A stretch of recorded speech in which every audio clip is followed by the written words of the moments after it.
What's up guys, welcome back to my channel. If you're new here, hi, I'm Jane and welcome to my space. Please make sure to subscribe. The button is somewhere here. Somewhere here. Make sure to turn on the post notification button as well, and make sure to give this video a thumbs up at the end of it.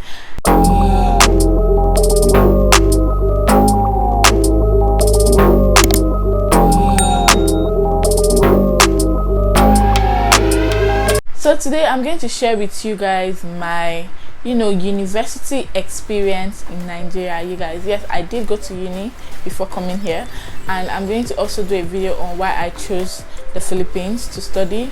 Stay tuned for that video as well. I finished high school in SS2. I didn't do SS3 just because a girl was running.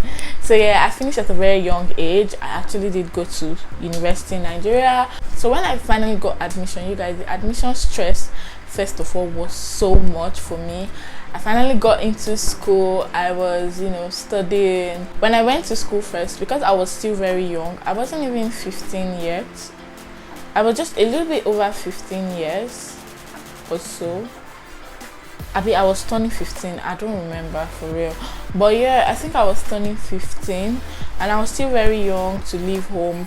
That's more reason why my mom chose that I go to the University of Port-Harcourt as my first choice.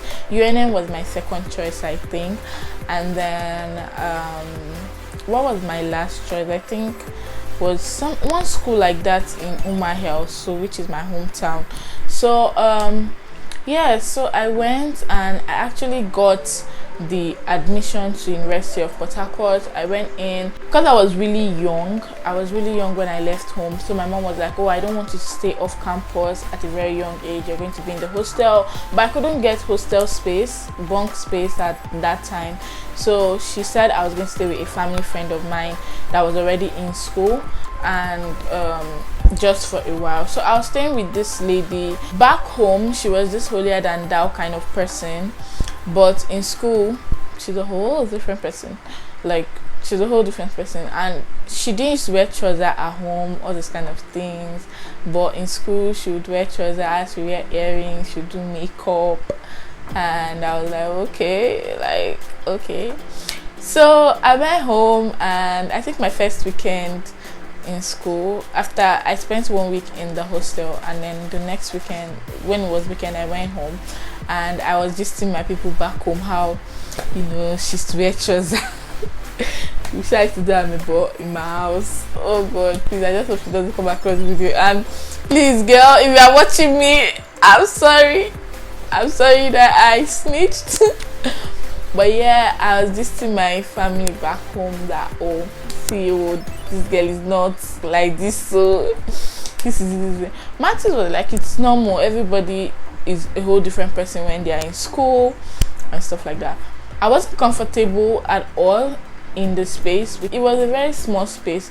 Secondly, mosquitoes, the fact that you have to share bathrooms, there were just so many things. The place wasn't comfortable for me, and knowing me, I grew up in comfort. I cannot stress myself. So I went back home. I think after like a month or so, I went home. I cried to my mother that as you see me like this, I am not going back to school if I don't get a place of my own. So she was like, okay, we'll work towards it, but because you're still very young, it's not safe for you to live alone at such a young age. That okay, she's going to hook me up with somebody, because my mom used to be a lecturer, if you guys don't know. Yes, she was a lecturer before she quit her job as a lecturer and went full-time into business and whatnot. So she had a lecturer friend as well in school, and then she made me start living with that woman. This woman and her family, they are boring, the boring no get part two, the boring die, the boring show, that I could not cope.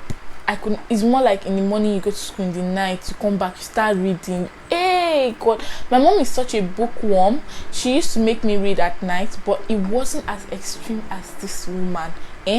This woman's own was, oh god, it's more like, Ma, what are you doing? Come here, the boys are studying, come and join them. Hey Mube, and these are children that are in university. I'm not talking about high school, university. Hey, I could not cope. One day I left and I thought I was going to class. So she probably thought I was going to class. I took shuttle. I went to school. After classes, I went straight back to my house, because from school to my house is like 150. It's not really far. I would have just normally be going from home, but my mom just didn't want that distraction in my house, because we are actually a lot in my house, and if I was home, there's so many factors that I won't be studying or all this kind of thing. I won't really focus. There were so many factors around it, plus stress of going in the morning, coming back in the evening. It was going to be very stressful. So I went back home and I cried. I told my mother that I'm not going back. I know they go back home. Say I go there until they rent an apartment for me or something. So we finally got an apartment, furnished it, and I moved in with a friend of mine, Favor, shout out. She also went to F4 secondary school. If you've watched my high school experience, then yeah, she's one of my very close friends to date from that school. And we moved in together, we started living together, and we're chilling, that stuff. I got comfort, after I got my own space. I was, feeling good. I was fine with living with Favor, because she's been my OG for years. We've known each other for a very long time. So it was like, okay, cool. So we're living together and chilling. So yeah, that was it. That was the issues that I had with accommodation at first. Then when it came to school, the fact that you have to go to school early in the morning and drag for seats is the problem. There was no seat. You guys, seat is not enough for the amount of students for that class. You will drag to sit down, and you have to come early, so you'll be one of the first people at the door to enter inside. Oh Lord, you guys. Or you end up standing outside or sitting on the floor. It was a mess. Okay, it was a whole mess. So there was this day that I went to school very early morning. You guys, I remember wearing a red top and a jean trouser. God, that day, you guys, I was dragging for seat, and I had these very long braids that I twisted, and that was like, around maybe my first 4 months in school. I had a very long twisted braids that were long to like my butt, and I was dragging to go into the class.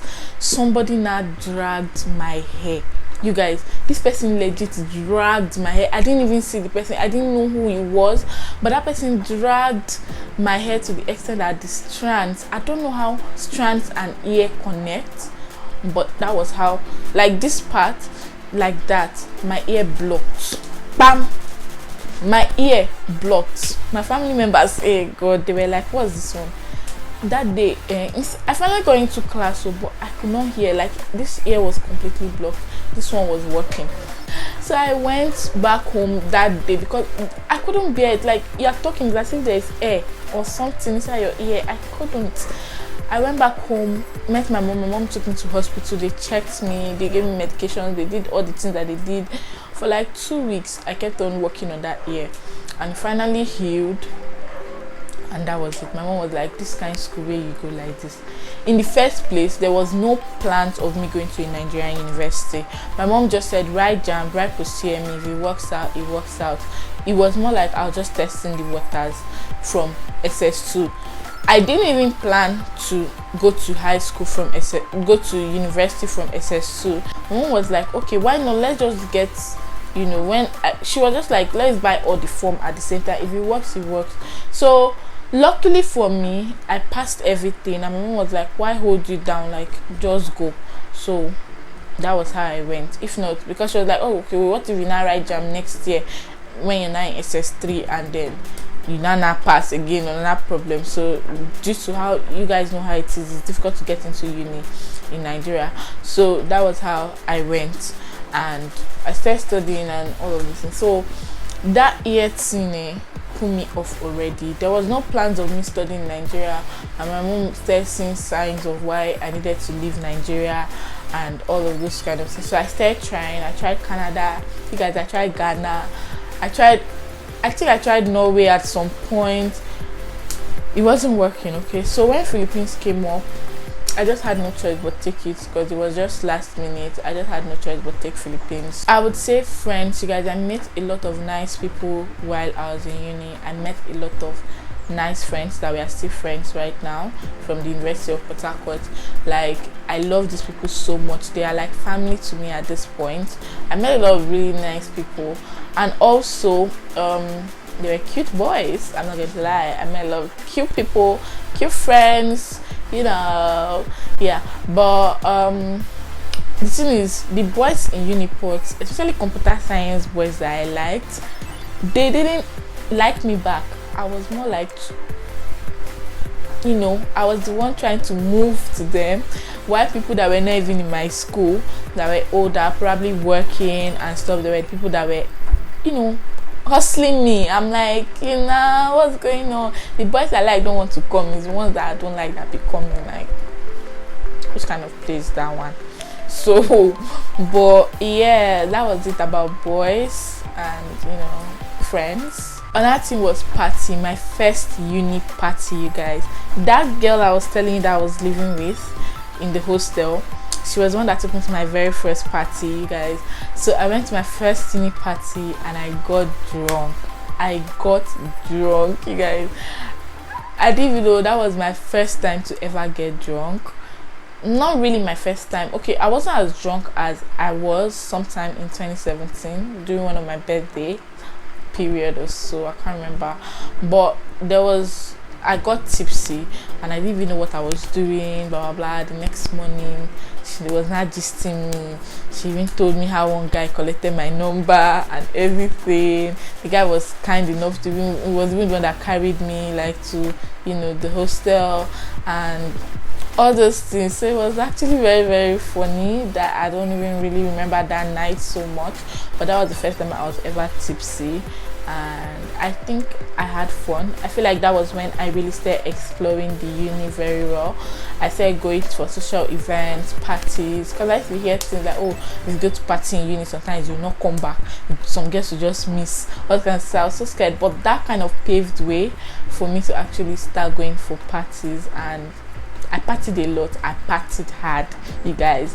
I partied hard to the extent that there are sometimes when I used to leave school and go and party. Please, we are my family members. Joe, it was in the past. I bawled in uni. I'm a baller. I've always been a baller. Ask anybody that know me, they will tell you I've always been a baller. I used to ball a lot in uni, but when it comes to academics, teachers don't really take students seriously. Like, they just come, talk and go. Some will never say, just give you assignment, tell you chapters to read, and that was it. There was no good way to know if you were doing well in school. Like, there's no system. That's what I mean. Like, you cannot tell, except if you want to find grade, you waka like this to find grade. Sometimes you want to see your professor, the man is not around. They keep telling you he's not around. So when will he ever be on seat? When will he ever be in his office? So it was actually stressful. The system was just jaga. I think it was actually the best decision to leave at the point that I left. So yeah, that was it. I really did have a good experience, but we didn't do a lot of labs. We're doing more of theories, more. We did some labs actually, and yeah, we did labs, but it's not as much as we do here in Philippines, where you're done, you go for labs. It wasn't like that. So I kind of had a very good experience in UNIPORT. I'm not gonna lie you, but yeah, that's it. So you guys, if you've gone to uni, please let me know what's your best part of uni. For me, my best part of uni are memories that you can never bring back, like parties, because I love to party. I love to chop life. So for me, it was more of parties, friends that I've made, people that I'm pretty cool with right now. Okay, Oshay, my OGs. So yeah, I really did have fun in the University of Port-Harcourt. Somewhere that I want to visit when I'm in Nigeria for sure, and show you guys, you know, and probably go to the apartment where I live, because right now my friend has also graduated and her sister is now the one living in that apartment where I used to live. So it's more like we are still passing on the same apartment. And yeah, I hope you guys enjoyed this video. I hope you guys enjoyed all the story times, everything that I'm just dishing out for you guys. Let me know what kind of content you want to see on my channel in the comment section as well. I wish I can actually communicate with you guys more reason why I'm going to say follow me on Instagram, because sometimes I put out posts, tabs like that, and it's just only my Instagram followers that can actually respond to me. So if you're subscribed to my channel and you want to keep up with me on my daily activities, follow me on Instagram, and that way you would also participate in all of this question and answer kind of thing. It also helps me know how to improve my channel, and I would love to have you there. Thank you so much, guys. Bye.